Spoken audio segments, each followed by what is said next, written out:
Avant de rentrer dans le vif du sujet, une petite présentation des différents liens que vous allez pouvoir retrouver sur le patronage de la blouse Ava. Donc on a 2 petits liens au niveau du col, un lien au niveau de la taille et une coulisse que je suis en train de montrer à l'écran qui va en fait servir d'un petit tunnel qu'on va intégrer. Donc c'est cette pièce-là qu'on va intégrer à l'intérieur sur l'envers de notre blouse pour créer un petit tunnel dans lequel on va venir insérer le ruban de taille.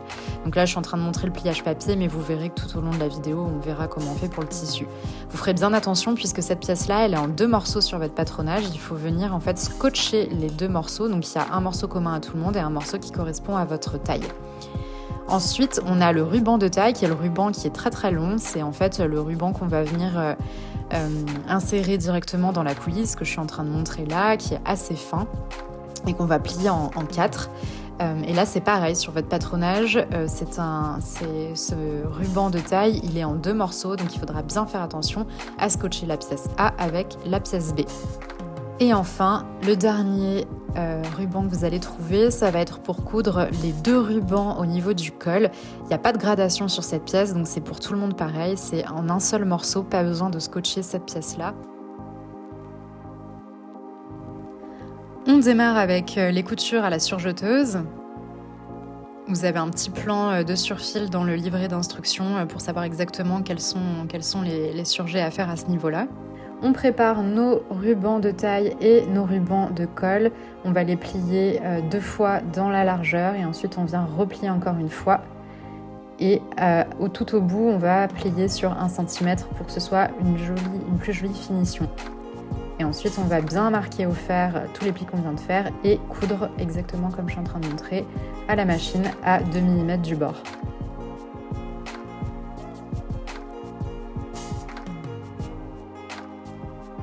On va procéder exactement de la même manière pour le pliage et la couture pour le lien qui va servir en fait à créer les brides.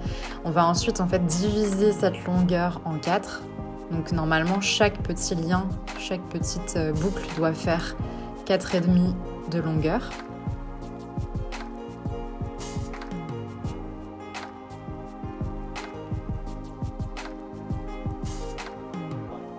Et une fois qu'elles ont été coupées, il faut simplement les plier et bien les marquer au fer pour faire cette sorte de petit triangle. Et ensuite, on va venir les épingler sur le devant droit à l'endroit du tissu. Ne vous trompez pas, c'est bien à l'endroit. Ça peut paraître un peu contre-intuitif à ce stade, mais c'est normal.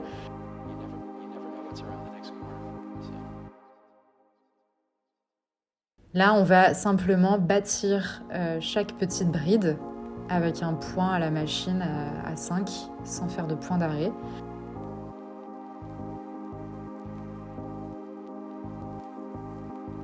Une fois que c'est fait, on va préparer notre pâte de boutonnage. On va retourner donc le pli que j'avais marqué au fer et vous allez pouvoir épingler la pâte de boutonnage envers contre envers.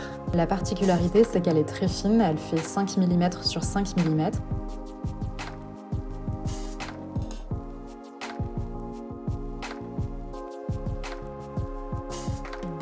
Donc en fait, je vais utiliser la technique de l'ourlet mouchoir pour pouvoir plus facilement créer cette très petite, très fine pâte de boutonnage. Donc en fait, la technique, c'est ce que je suis en train de montrer à l'écran. En fait, je vais venir d'abord rabattre sur 5 mm, je presse au fer, je marque au fer cette ligne et ensuite je viens piquer à 2 mm du bord externe.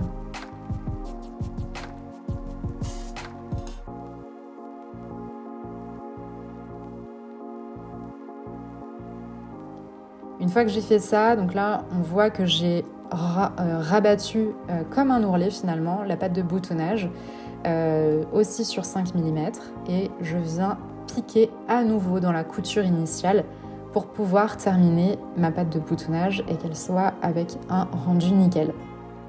Donc c'est une technique qui est assez simple mais qui je trouve est toujours très efficace pour pouvoir coudre ce type d'ourlet, ce type de pâte de boutonnage très très fine.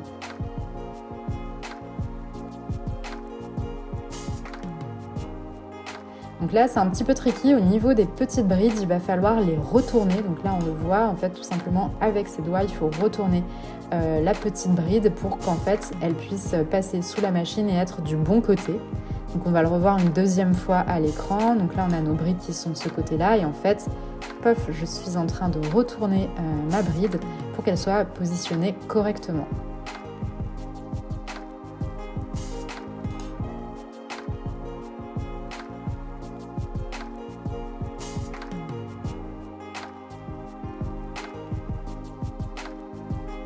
Là, je l'ai fait pour le côté gauche et donc là, sur le côté droit, je suis en train de montrer le côté droit, j'utilise exactement la même technique, mais évidemment, on n'a pas les brides dessus. C'est là où on va venir en fait coudre en dernier lieu les boutons qui seront en fait maintenus, placés sur l'envers du tissu. Mais pour l'instant, on s'en occupe pas plus que ça. On a juste besoin en fait de refermer cette patte de boutonnage. Pourquoi ? Parce qu'ensuite, ça va être beaucoup plus utile pour l'étape qui suit, où on va venir poser la coulisse. On va coudre les côtés de la blouse, donc les deux devants sur le dos, endroit contre endroit. On vient ouvrir les coutures au fer. Et là, on vient préparer notre petit tunnel, notre coulisse. Donc il faut plier en fait 1 cm de chaque côté. Ça ressemble un petit peu à un biais. Et à la toute fin, on vient pour la finition plier sur 1 cm. Et ensuite, on va positionner cette coulisse sur l'envers du vêtement. Donc là, vous pouvez, au niveau de la patte de boutonnage, la positionner bord à bord. Et après, on va venir, pour être sûr d'avoir la coulisse qui est parfaitement droite, vous pouvez bien sûr utiliser les repères qui sont au niveau des côtés. Mais je vous conseille également de vérifier à la règle que vous êtes bien positionné pour pouvoir placer la coulisse vraiment la plus droite possible. Là, on vient refermer comme on a vu tout à l'heure sur 1 cm. Vous pouvez recouper au besoin la coulisse si elle est un tout petit peu trop longue. Bord à bord sur la patte de boutonnage. Et on va être prête pour assembler. Là, on vient assembler à 2 mm de chaque côté de la coulisse. Et là, c'est une seule couture droite sur tout le long de la blouse. Et je vais coudre le deuxième côté de la coulisse, toujours à 2 mm du bord.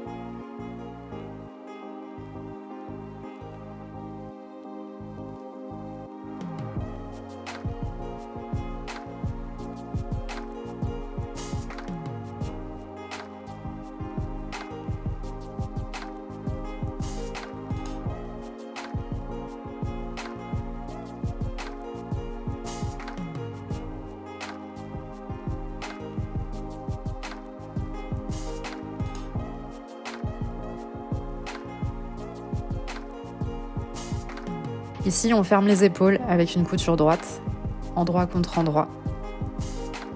Parce qu'après, on va venir coudre les manches dessus, donc il faut bien qu'on les ferme à ce moment-là. Et on va s'occuper ensuite de l'étape des manches. Ici, donc pour les manches, vous avez sur le patron, donc il y a beaucoup de plis. Et en fait, il faut bien suivre, si vous voulez, les crans qui vous indiquent les plis. Donc en fait, on les fait sur l'endroit du tissu. Et on va tout simplement les faire de cette manière-là, donc à la technique des plis plats. Il faut bien se référer au sens de la flèche parce que vous avez 6 plis qui partent côté droit et 6 plis qui partent côté gauche. Par contre, ils ne sont pas dans le même sens, donc il faut bien faire attention à ça. Mais vous vous référez bien au sens des flèches, à la direction des flèches qui vous est indiquée sur le patronage et normalement il ne devrait pas y avoir trop de problèmes. Ici, je viens bâtir les plis pour qu'ils soient bien maintenus. Ici, vous allez venir donc couper une longueur d'élastique de la longueur de votre avant-bras et vous allez marquer les repères à la moitié de l'élastique, également au quart. Et en fait, je me suis rendu compte en faisant la vidéo par la suite que c'est bien aussi de marquer le 8e des élastiques. Ça vous permet en fait d'être vraiment précis. Ça va nous servir en gros de faire une couture qui va nous permettre de créer des fronces en bas de la manche. Et plus vous mettez de repères à la fois sur la manche et sur l'élastique, et plus vous aurez une couture qui est super homogène. Là, on vient marquer à 5 cm du bas de la manche sur l'envers. On vient créer une petite ligne qui va nous servir de repère là encore. Donc là, je procède exactement de la même manière pour la manche. Je la plie en deux, je viens mettre un petit repère, pareil pour le quart, pareil pour les huitièmes. Et ensuite, vous allez reporter ces petits repères, vous allez les reporter sur la ligne que vous venez de marquer.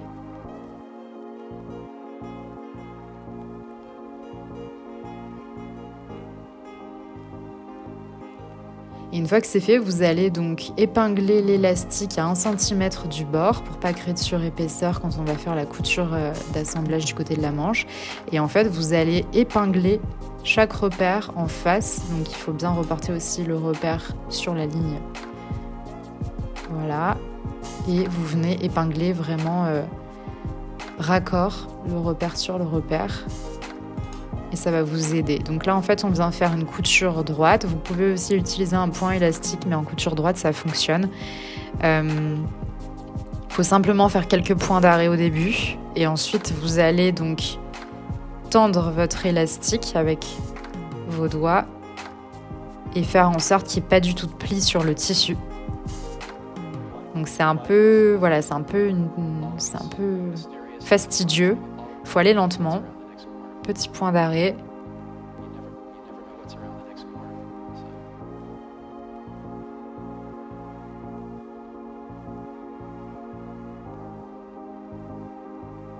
Et là, vous maintenez l'élastique avec votre doigt avec la main droite et la main gauche, vous allez ensuite utiliser pour tirer de la même manière pour avoir quelque chose de vraiment super plat quand vous passez en fait votre élastique, quand vous piquez l'élastique. Et il faut procéder de la même manière sur l'intégralité de la manche.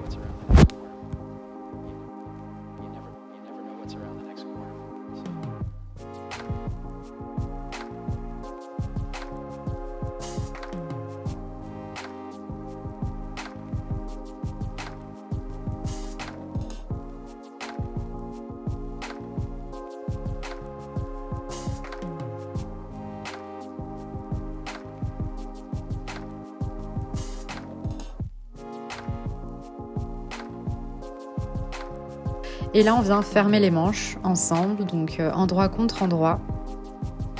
Donc on positionne bien les deux élastiques en face. Et une fois que vous avez piqué à 1 cm, il faudra bien ouvrir les coutures au fer pour ensuite assembler la manche sur le corps. Vous allez pour cela faire bien attention au marquage. Donc vous avez 2 crans de montage pour positionner votre manche sur le devant et un cran de montage sur le dos. Et il faut bien faire en sorte que ces crans de montage ils matchent parfaitement. Au niveau de la tête de manche, c'est pareil, vous faites en sorte que la tête de manche elle soit bien alignée sur les coutures d'épaule et vous allez épingler tout le long sur toute l'emmanchure.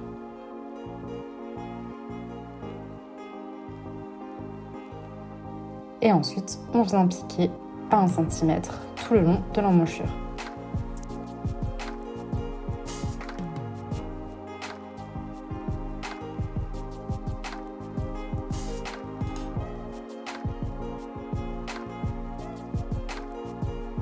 Et ensuite, on vient surjeter les emmanchures.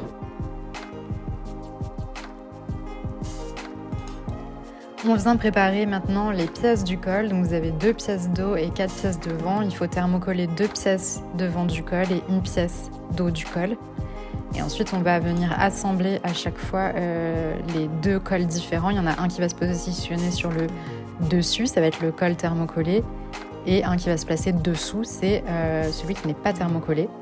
Et ensuite, il faut venir assembler les 2 parties devant du collet avec le dos sur les coutures épaules, comme je suis en train de montrer à l'écran, sur une petite couture droite. Et on fait ça, là je le montre à l'écran que sur la pièce du col du dessus.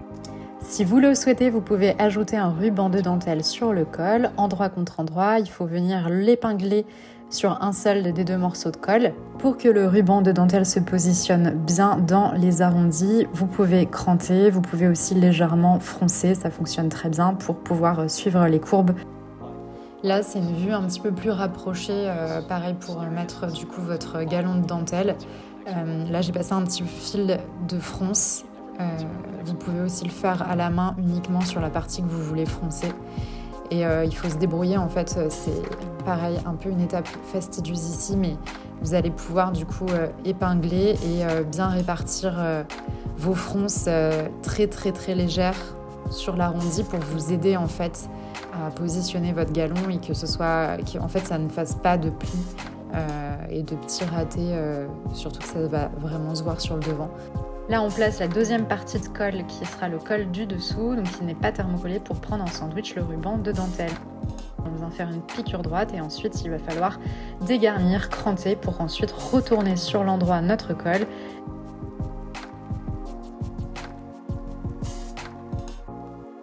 Bien repasser, cette étape est importante pour donner la bonne forme au col et ensuite on va venir le placer directement sur l'encolure, endroit contre endroit.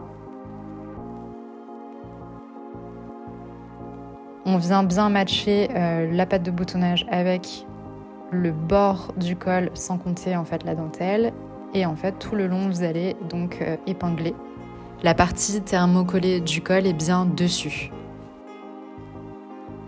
Bon, une fois qu'on a fait ça, vous allez également épingler le biais en laissant quelques centimètres à l'extrémité parce qu'ensuite on va le replier pour faire la finition. Donc vous pouvez aussi détendre un petit peu votre biais à la main en tirant un petit peu dessus pour lui donner une forme arrondie, ce sera plus facile pour le positionner. Et ensuite il faut tout épingler. On est endroit contre endroit au niveau du biais et le biais il a été ouvert quand il a été posé. Là on voit la couture qui a été faite à 1 cm. Et là, on vient basculer en fait le biais sur l'envers de la blouse pour pouvoir créer la finition. Avant ça, on va bien dégarnir, cranter si besoin. Ça fera moins d'épaisseur.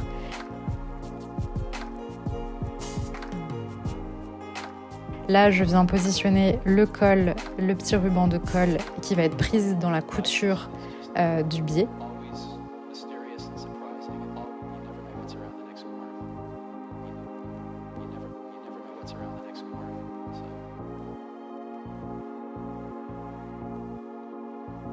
Et j'épingle tout le long le biais qui est maintenant refermé. Il faut bien faire en sorte de laisser le col amovible.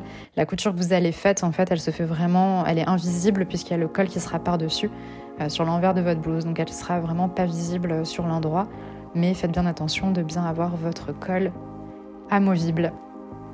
Là, je viens sécuriser du coup avec une petite couture pour le petit ruban de col. Et je pique à 2 mm à chaque fois. Et ensuite, je tourne mon pied de biche et je viens faire la couture tout du long à 2 mm du biais, du bord du biais. Et vous avez maintenant le biais qui est totalement refermé, la couture sur le devant qui ne se voit pas puisque le col est par-dessus. Et pareil, de l'autre côté, on va venir chercher son petit ruban de col, l'intégrer à l'intérieur et être pris dans la couture du biais, exactement comme on vient de faire de l'autre côté. Bien créer l'ourlet du bas du vêtement. Donc en fait, c'est exactement la même technique que j'ai montrée au niveau de la patte de boutonnage. Donc d'abord, on vient presser au fer 5 mm. On fait une couture droite à 2 mm du bord le plus externe. Ce qui va ensuite nous permettre de rabattre cet ourlet et on va pouvoir en fait repiquer dans la couture initiale par la suite. Donc c'est exactement ce qu'on a vu précédemment avec la patte de boutonnage. Et là je retourne sur 5 mm également et je viens piquer à l'intérieur de la couture que j'ai faite.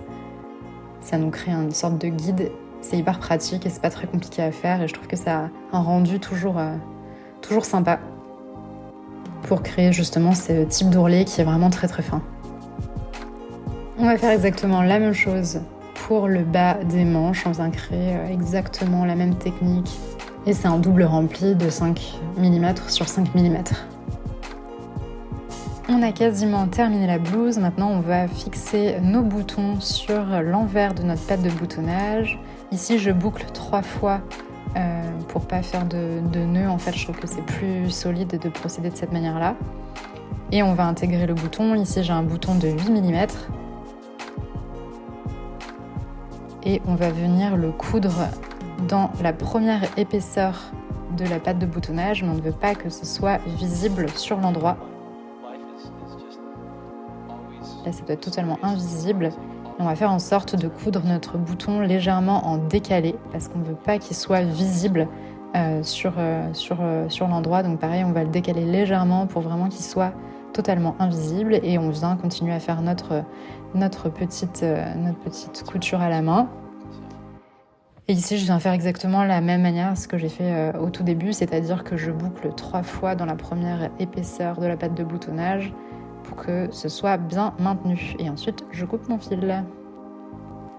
Je fais ça sur les 4 boutons. Et puis ensuite, là, je suis en train de vous montrer comment on ferme ensuite le petit bouton avec la petite bride qu'on a cousue tout à l'heure. Et donc là, on arrive normalement, ce qu'il faut, c'est que les 2 bords du devant soient totalement bord à bord et qu'il n'y ait pas du tout, donc on ne voit pas du tout les boutons sur l'endroit. C'est vraiment la finition parfaite. Ici, je viens juste faire une petite couture de maintien du col parce que, en fait, comme j'avais utilisé un billet noir, je trouvais qu'il se retournait un peu trop sur l'avant, donc ça ne m'allait pas trop. Donc là, en fait, je suis juste en train de faire à 2 mm une petite couture de maintien. Et voilà, la blouse Ava est terminée. Bravo à vous pour cette jolie création. Vous pouvez partager sur les réseaux sociaux avec les hashtags Poesis Ava et Poesis Patterns votre jolie création. À très bientôt.